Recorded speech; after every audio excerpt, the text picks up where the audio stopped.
West Virginia basketball is absolutely getting good funding, guys, and I'm a little bit shocked at the funding and the numbers that I've been able to come with through conversations with GMs in this space and also other people, guys. Stick around. You won't believe how much money West Virginia actually has.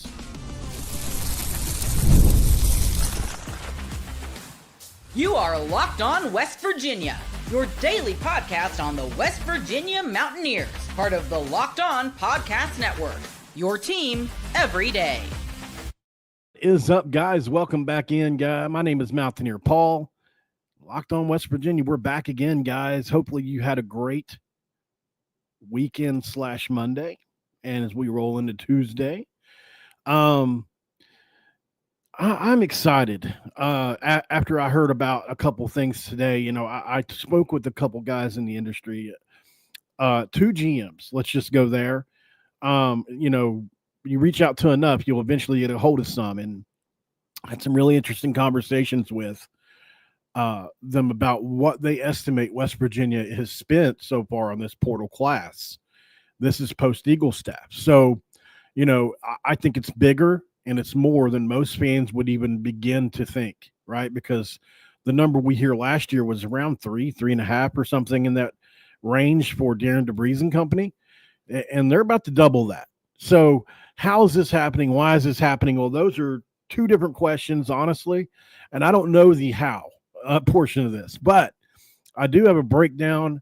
I just went in, I spoke with a guy, and we kind of broke down what we think these guys are worth and what West Virginia is paying. Do think they've overpaid a little for a couple of guys, but at the end of the day, I think that's a good thing, because at West Virginia you might have to. And consider that Rich Rodriguez on the other side is not doing this. It'll be an interesting experiment to see which strategy wins out, because I do think Rich Rod could overpay for some guys, and he's choosing quantity over quality. That's not exactly the way I want to say that. The players are quality. They're not bad players, but they're not the highest tier or a very high tier one that a Kansas in basketball would be happy to have, right? If Trace and Eagle staff signed with Kansas instead of us the other day, nobody in the country bats an eye. Oh, that makes sense. Or if he goes to Kentucky, oh, that makes sense. Now flip that to football. If West Virginia signed somebody that was supposed to go to Auburn or Alabama or Texas A&M or Florida, really not even Florida right now, but what I'm trying to say, Alabama, Ohio State, those kind of teams, we would all be freaking out. We would all be running around with their hair on fire thinking, oh my God, we might have the best player in whatever position this is in the entire country next year.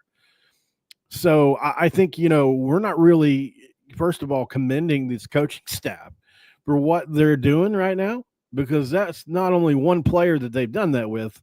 They've done that with two, and some people would say three if things work out, because this figure is based off a projection, partially because I do think West Virginia is going to land Millender.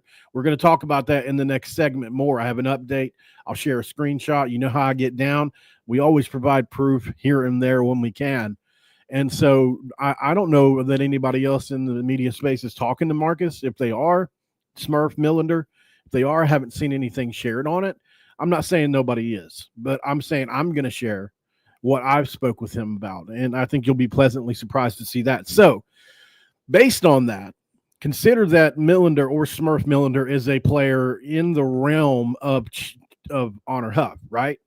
They're over 40% three-point shooter, a guy that is a very good defender. Huff not exactly known for his defense, but he's a great shot maker and taker. So we're going to get into all that, and I have some figures that I've come up with for the different players West Virginia signed. So that's the setup for this episode. We're going to talk about how much money West Virginia is spending. I'm also going to cite an article from Mike Casaza. He did give me permission to read this. It's a VIP article from 247 Sports. But if anybody would like to see the screenshot of his giving me permission, be sure to reach out to me on X, because I know some people like to say we steal or whatever. Trust me, guys, if I'm sharing something of somebody's and giving them credit, they know about it. Like, I'm not just going to take from anybody, So I was already doing this work trying to figure out how much they come up with, and then I saw what Casaza and company put out today. And I thought, well, this is great. I can add our information together and we'll do this. So I'm going to share screen now because I think this is deserved, with Casaza and company. So this is something they wrote a couple hours ago, 4 hours ago. VIP Buzz, what we're hearing about West Virginia's paychecks, which is an interesting thing. That's definitely a choice to call the players paychecks.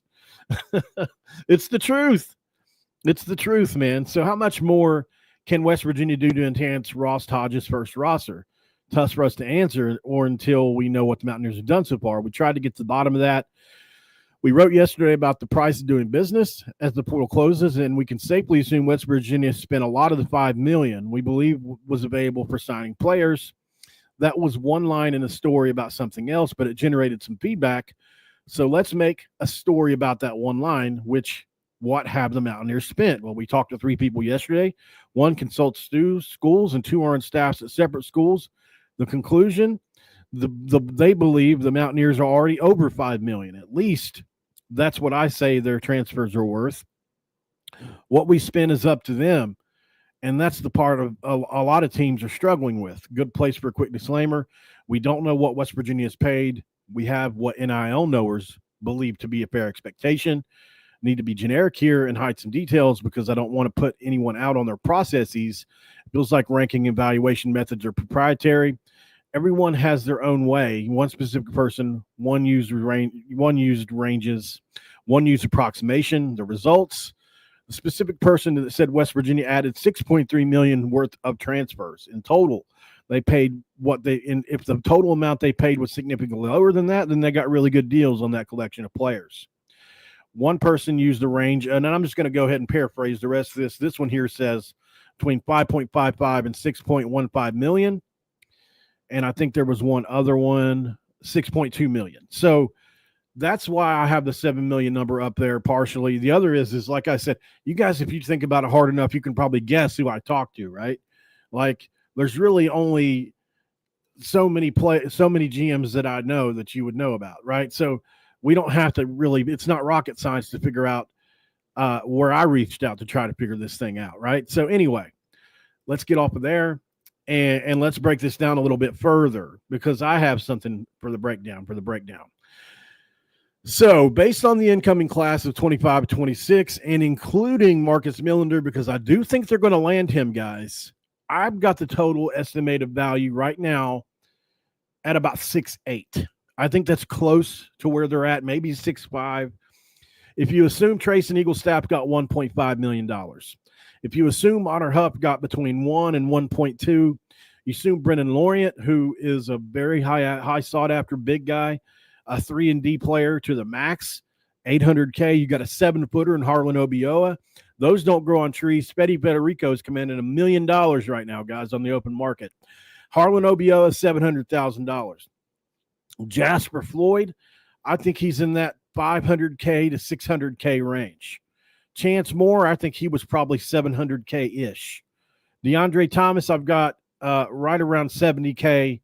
And Marcus Millender, I think, will be at around $900K. So my estimated total valuation here is between 6.5 and 6.8, give or take. So we're right there on that $7 million cusp. And that's pretty incredible.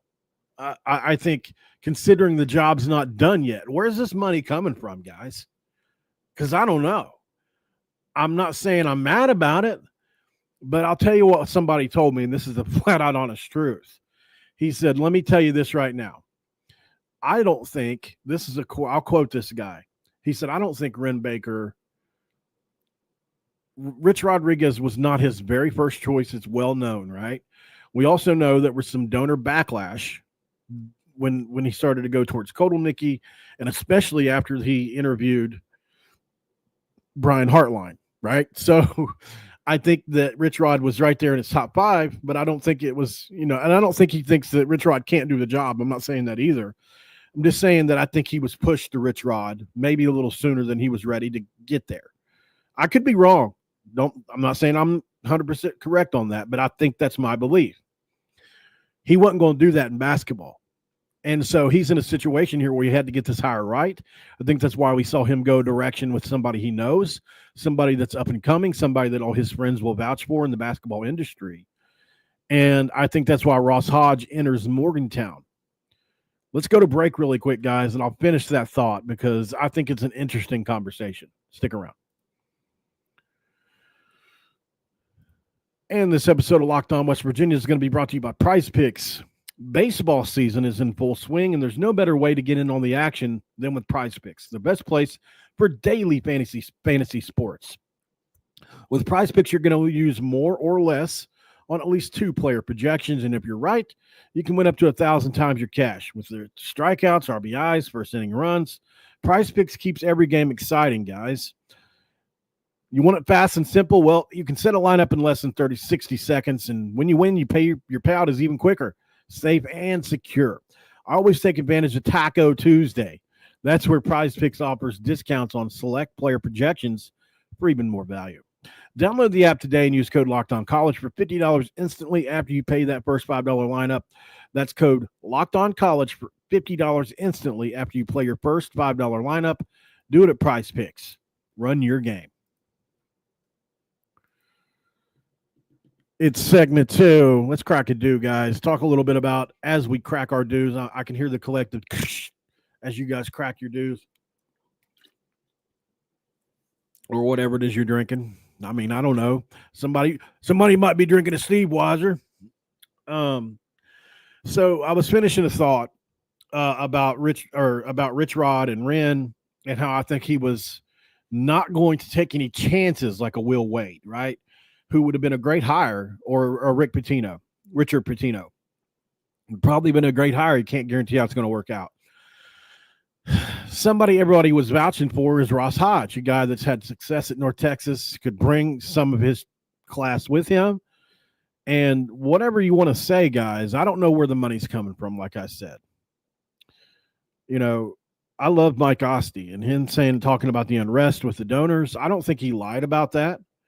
I think he got a lot of backlash for saying it. I think he was just maybe jumping to I don't want to say an assumption, but I think maybe a donor or two told him that, and he went ahead and ran with it maybe. But it's obviously not the case, right? I mean, look at what this class is turning into. Close to $7 million. What if it's even just $5 million? That's more than anybody would have ever expected. Let's say they got deals on these players. Let's just say they did. Well, now you're talking about $5 million, right? Either way, I mean, anywhere between 5 and 7 for West Virginia is very good. You know, if you'd have told me before the year you're going to spend $5 million on NIL and basketball, I'd have said, okay, Ross Hodge is going to have a chance in year 1 then. But here's the thing, guys. The quality of players they're bringing in, plus what they had to spend, supposedly, ain't adding up. It's just not. Unless they're not going to bring anybody else in, or they're going to bring nothing but underrated high school players in for the rest of the way. The rest of this class is going to tell us a lot. And look, we're trying to sign Millender right now. That's not a low caliber transfer player.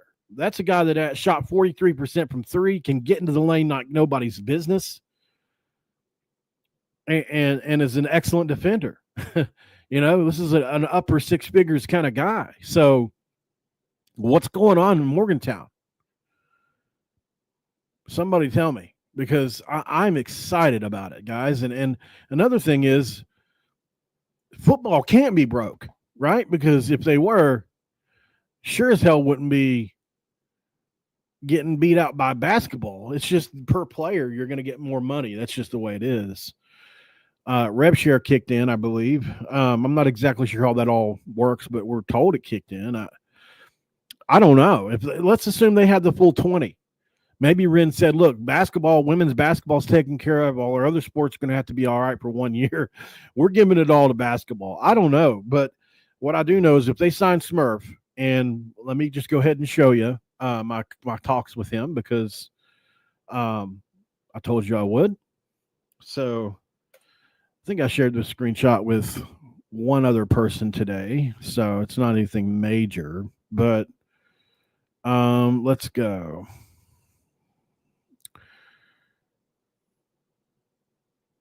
Oh, wow. I just got a big update here, and maybe some of you guys already know about it, but we're going to talk about an update here. I just got big transfer on campus outside of the Louisville, and so we're going to go there too. We do things on the fly here, you know. So here's my conversation with Smurf Millie Boy on X. So here's what he wants you guys to know. Yeah, man, you can tell them I loved it out here. That's fire. Y'all showed me tons of love. He's going to make a decision here, guys, in the next couple of days, right here. And then I can't show you anything else that we talked about. But so let me look this guy up really quick. Hold on one second here. Okay. So we got a transfer on campus I need to talk about as well. But I'm 100%. Like, you know what, guys? Like I say all the time, too, I'm not going to be able to learn every single name, you know, and these guys are going to get people on campus that we just don't know about a lot of times. I mean, you know, and the football side has been much more secretive, to say the least. But we'll go there in just a second. Let's talk about Marcus Millender first. So I just wanted to show you guys those messages between he and I. I don't know anybody else that's talking to Smurf, but I did have his permission to share that. And so he says from my knowledge, he hasn't visited anywhere else, and he's not going to visit anywhere else. So those are really good signs, guys. I think they're going to release a commitment from him. If I had to make a bet, if you made me bet on it, I would say we get him.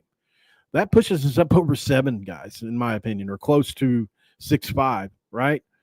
That's really impressive. And so maybe they actually had 8 to spend. And so they're going to get another big. I mean, you know, like this roster could really come together and be a tournament team. I don't know. I don't think they're going to be a Big 12 contender in year one.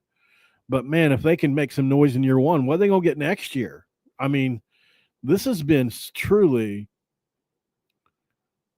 impressive to watch. So let's make sure we give those guys all the love they deserve because, I mean, let's just keep it real. Like, they absolutely are crushing it right now, beyond all of our expectations.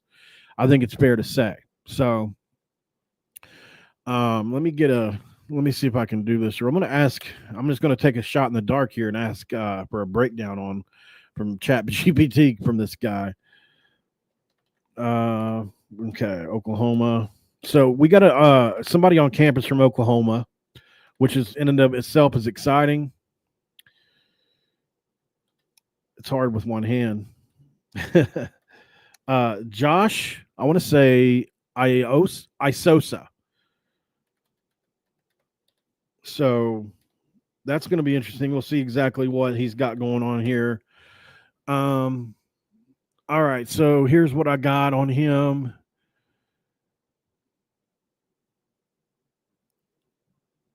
All right, so he's an offensive lineman. Obviously, we know that. He's a redshirt freshman, 6'5", 330 pounds. Well, they've got him 6'3", 331 here. 4 years of eligibility remaining.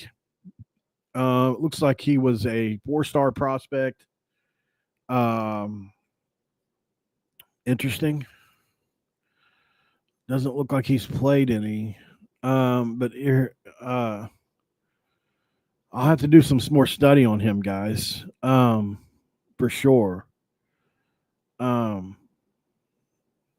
Let's see if he's played any. Interesting.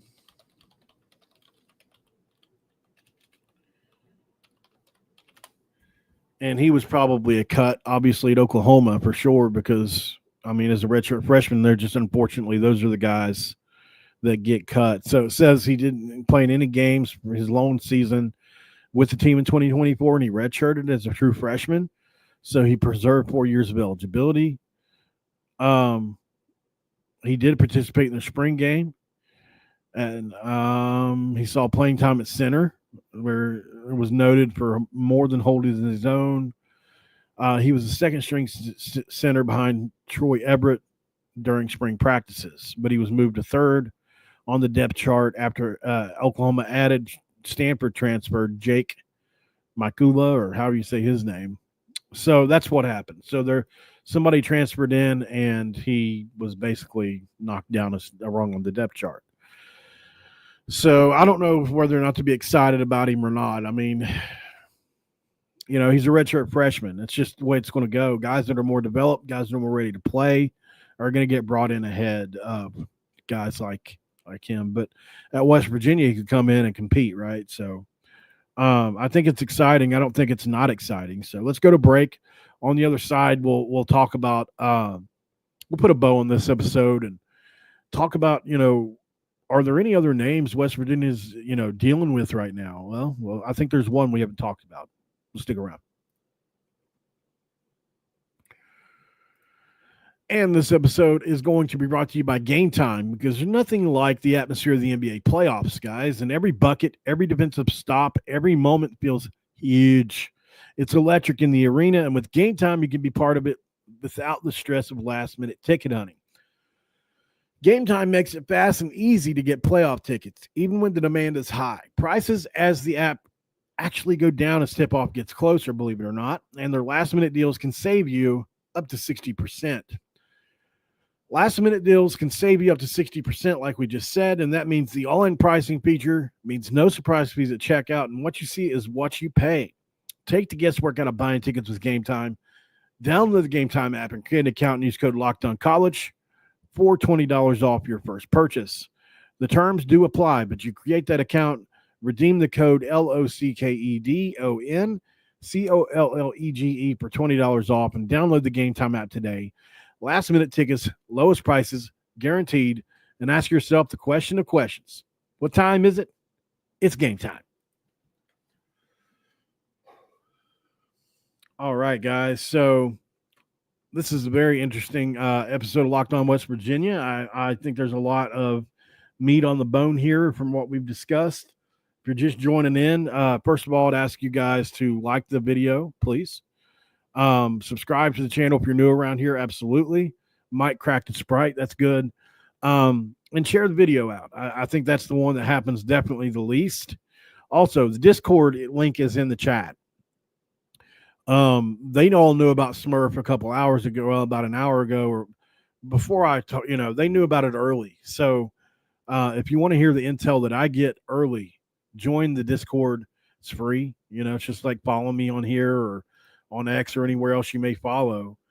And a lot of the intel I get goes in there, almost 100% of it. So certainly a lot to love about it. Let's get into, let me get to the right page here. So sometimes I'm doing too much and get myself all confused. Okay. Let's see. Well, where is it? Might have to go to X and look again. So, all right. By the way, Eddie Kelly from Missouri and I are talking about doing a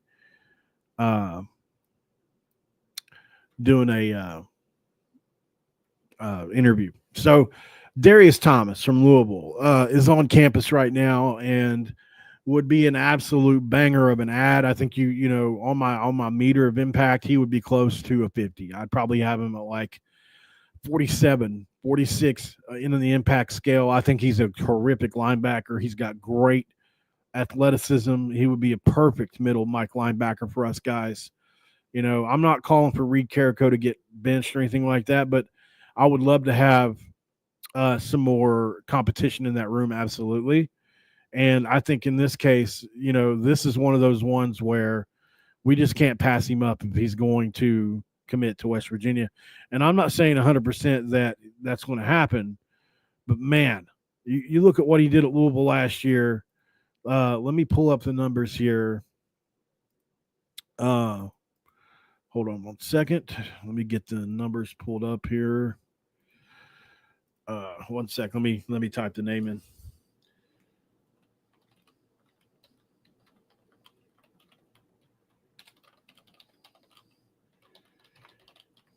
Sorry, guys.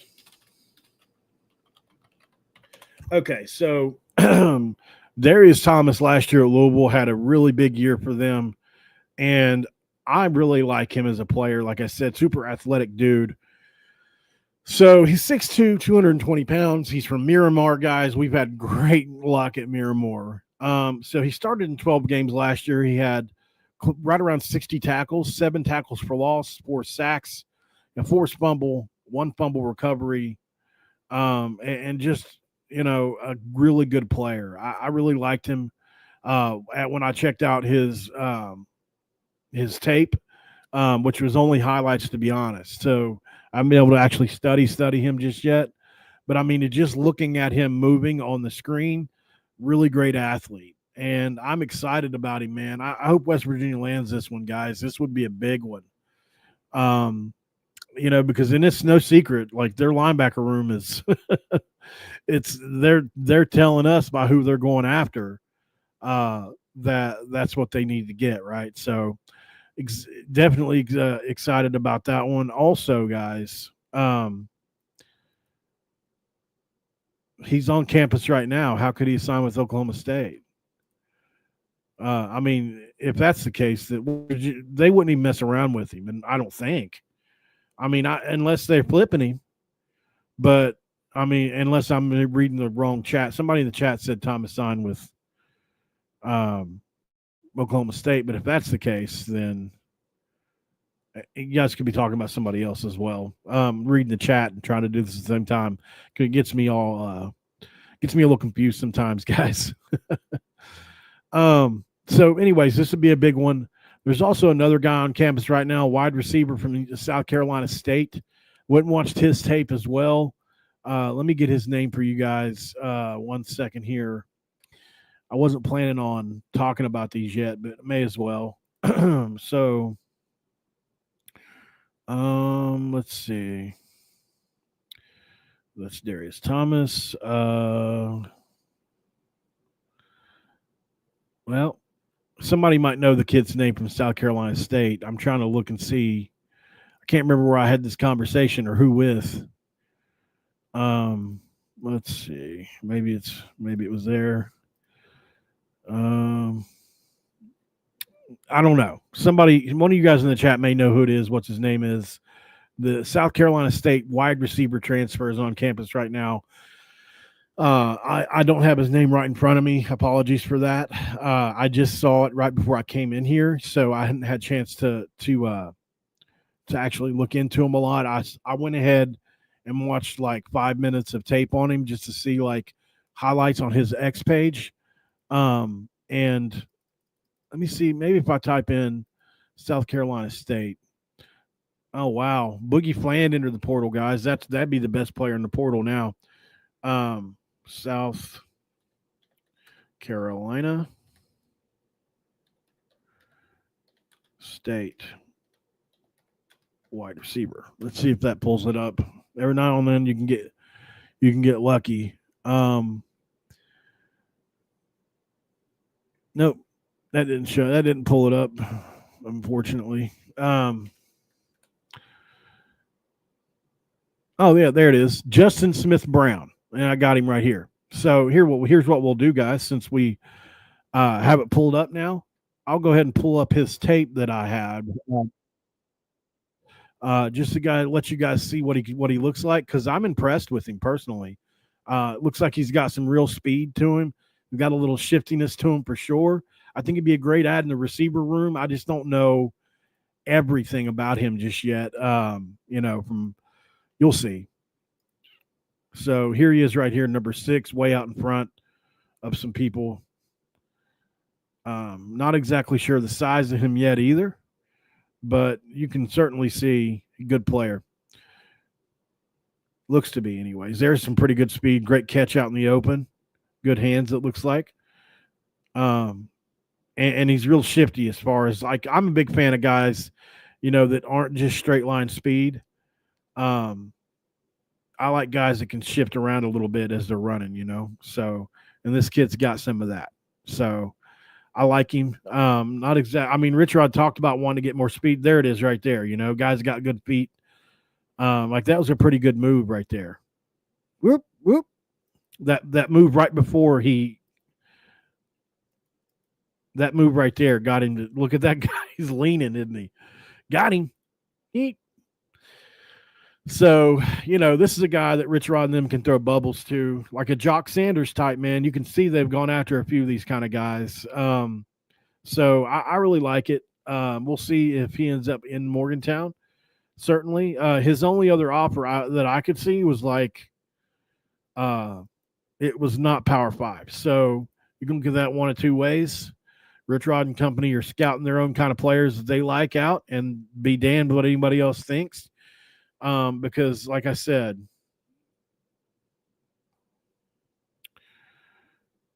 well, he's on campus right now, guys. So I don't know what to tell you, unless that's people are lying. People were saying he committed to Oklahoma State. Well, what's he doing on our campus? That's wild to me. Why would you even host a visit from somebody that's committed somewhere else unless they're still thinking about flipping? To me, that's wild. Not saying that anybody's lying about that. I'm just saying, unless he committed just like within the last couple of hours or something. Oh, okay. That's what it is. And I had no clue. Okay. Well, that was all meaningless to talk about then. I've been too busy researching all this. That's what I'm saying. Sometimes I get my nose so deep into the research when I'm preparing for a video that I'm also on the phone. So apologies, guys. I didn't mean to talk about Thomas when he was already at Oklahoma State. So it is what it is there, man. Hopefully West Virginia can add somebody else. Amari Campbell's in the portal from North Carolina. We would obviously love to have him. He was transferred into North Carolina a few years ago from Florida State. Obviously, Smurf Millender, if you're just joining, I showed the screenshot earlier. He's loved his West Virginia visit. I think West Virginia's got an 9 out of 10 chance to get him. I would say 10 out of 10, but you can never be certain in this climate. Somebody could offer him a bag, and he's gone, which I don't see that happening because based on what West Virginia's spending right now, they're getting guys. Have they got a guy? Have they missed on somebody this staff that's visited yet? I haven't seen it. So hope you guys enjoyed the episode. Sorry about the couple of the football guys there. I wasn't prepared to show them, but I thought, well, I would talk about it anyway, just for fun. Glad I didn't decide to do a show on it without looking, because that definitely could have happened. So what I'm saying, in these days, you got to refresh over and over and over again. It's not like, back in the day where it would take a guy a week to figure it out or whatever. So, all right, y'all. Hope you're enjoying this episode. Hope you enjoyed the last couple of days. Coach Wilhelm was a fun interview. Hopefully going to get Eddie Kelly on from the Missouri transfer that committed to West Virginia. If you guys have any others that you'd like to see, certainly let me know. I talked to Smurf about coming on, after he commits or if he commits. So we'll definitely have him on, hopefully. Harlan Obioha is another one that I've been talking to about possibly coming on. So there are some guys that, if you want to meet this team this year, do my best to get them on. Share the video out. We got over 500 people watching. I would appreciate if you are on X or if you're on YouTube, please hit that share button to repost the video or whatever link you're watching it. Hit that like button and leave a comment, whether it's on my X page or right here on YouTube. Let me know how you feel about the video. And we'll see you on the next one, guys. I gotta run. I got a couple of things I got to do today, but before you go, I would ask you to first of all, thanks for making Locked On West Virginia your first listen today. For your second, check out the Locked On NFL Draft Show, guys, with Damian Parson and Keith Sanchez. As your favorite collegiate players get ready for the next level, get the latest draft rankings, rumors, and news every day. And you can find Locked On NFL Draft on YouTube or wherever you listen to your podcast. Maybe I'll have one of those guys come on where we talk about Wyatt Malum or somebody like that, guys. It may be fun to talk about them. They're about to be drafted for sure. So maybe so. All right, guys. See you on the next one. If we have any news today, obviously I'll go live, just depending on what happens. Other than that, nothing else to talk about, y'all. I'll see you on the next one. Have a great day. I'm out of here.